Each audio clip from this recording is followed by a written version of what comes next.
కృష్ణం వందే జగద్గురుం. ఇవాళ మన భగవద్గీత శ్లోకం 2వ అధ్యాయం సాంఖ్యయోగంలోని 46వ శ్లోకం. యావానర్ధ ఉదాపానే సర్వతః సంప్లుతోదకే తావాన్ సర్వేషు వేదేషు బ్రాహ్మణస్య విజానతః.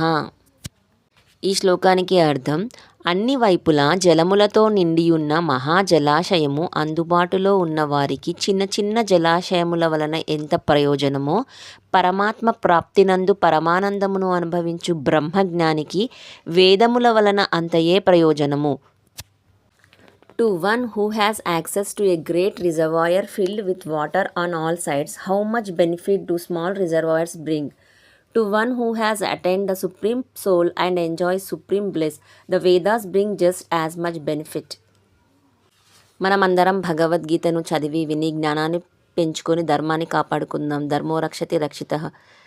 జై భగవద్గీత, జై శ్రీకృష్ణ, జై హింద్.